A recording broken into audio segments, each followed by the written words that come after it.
Il fallait donc l'éliminer avant, ou perdre le contrôle total de l'Afrique. Voici toute la raison qui guida la France, les États-Unis, la Grande-Bretagne et leurs alliés dans leur campagne contre Kadhafi. Monnaie, Fonds monétaire africain, Banque centrale africaine, télécommunications, transport, États-Unis d'Afrique. Mouammar Kadhafi avait ingénieusement tout planifié, se fixant comme délai l'année 2014 pour la création de la Banque centrale, le Fonds monétaire et bien d'autres encore pour affranchir le continent noir, après un demi-siècle d'indépendance aux allures de parole suivies d'aucun acte ou de gouverner sans régner. Après avoir émis l'idée en 2000, lors du sommet de l'Organisation de l'Unité africaine, il a obtenu la création de l'Union africaine quelques années plus tard. Le guide libyen pousse le bouchon plus loin. Satellite africain et Afriquia, deux idées concrètes pour l'unité. Mouammar Kadhafi pousse ses pairs à acheter un satellite africain pour que l'Afrique ait son indépendance en matière de communication.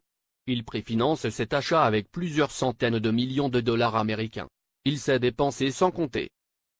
Ainsi, pour acheter le satellite africain, il a mis 300 millions de dollars sur la table, témoigne Moustapha Cissé, ancien ambassadeur du Sénégal en Libye, et ex-conseiller spécial de l'ex-président sénégalais Abdou Diouf, en charge du monde arabo-islamique.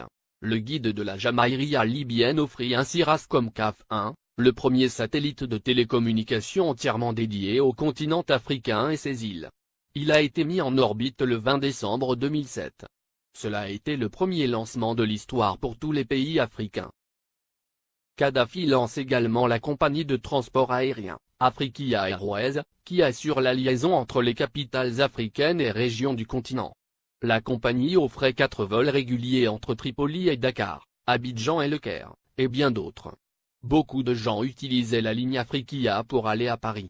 Parce qu'on pouvait faire Dakar, Tripoli, Paris, et retour à 400 000 francs CFA, 615 €, ajoute le diplomate sénégalais.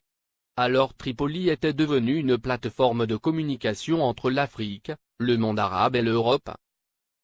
La monnaie et la Banque centrale africaine en 2014. Kadhafi avait proposé la mise en place d'une union monétaire africaine, UEMA. Il avait dégagé 30 milliards de dollars pour la création de l'UEMA qui devrait avoir Yaoundé au Cameroun pour siège. Il avait également prévu la création d'une Banque centrale africaine, BCA, qui devrait installer son quartier général à Abuja, la capitale fédérale du Nigeria. Il était question que cette banque africaine commence à émettre une monnaie africaine à partir de 2014. Ce qui ne plaît pas aux Occidentaux, parce que ça nous permettrait de nous passer du franc CFA, et des autres monnaies qui ne font que briser nos économies. Kadhafi avait une politique africaine très dynamique.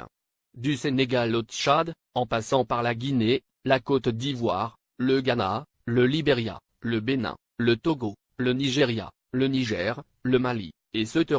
Le guide libyen a investi des milliards de dollars dans les secteurs agricoles, hydrocarbures, hôtellerie et tourisme, et dans l'équipement. Au Mali, le plus petit investissement libyen est chiffré à 50 milliards francs CFA dans l'industrie hôtelière. Ces investissements libyens dans l'hôtellerie sont estimés à plus de 50 milliards de francs CFA, a déclaré Oumar Bala Touré, directeur général de l'Office malien du tourisme. Plusieurs autres centaines de milliards ont été investis dans le secteur agricole. Pour les Maliens, Kadhafi est un homme qui s'est engagé pour la cause africaine. Le Conseil national de transition, CNT, est considéré au Mali comme un organe rebelle soutenu par la communauté internationale.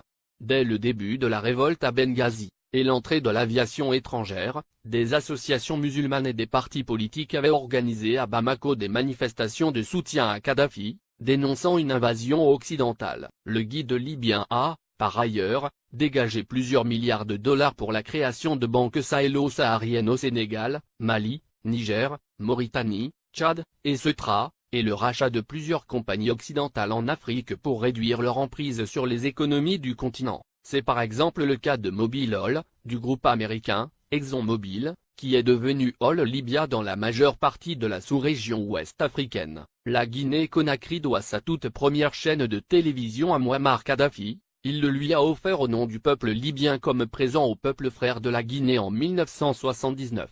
Il a également équipé l'armée guinéenne, de l'armement lourd aux uniformes des soldats pendant plusieurs décennies. Sans compter un appui financier gigantesque. La vie des Libyens de l'ère Kadhafi. 1.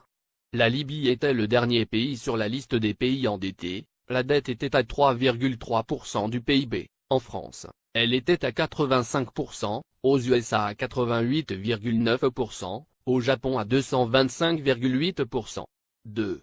L'électricité à usage domestique était gratuite. 3. L'eau à usage domestique était gratuite. 4. Le prix d'un litre d'essence était de 0,08 €. 5. Les banques libyennes accordaient des prêts sans intérêt. 6. Les citoyens n'avaient pas d'impôts à payer, et la TVA n'existait pas. 7. Chaque famille libyenne, sur présentation du livret de famille, recevait une aide de 300 € par mois. 8.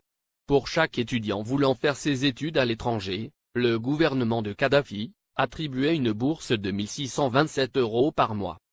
L'ONU, la France et les USA ont bombardé la Libye pour défendre leurs intérêts, objectif principal, détruire la création des États-Unis d'Afrique.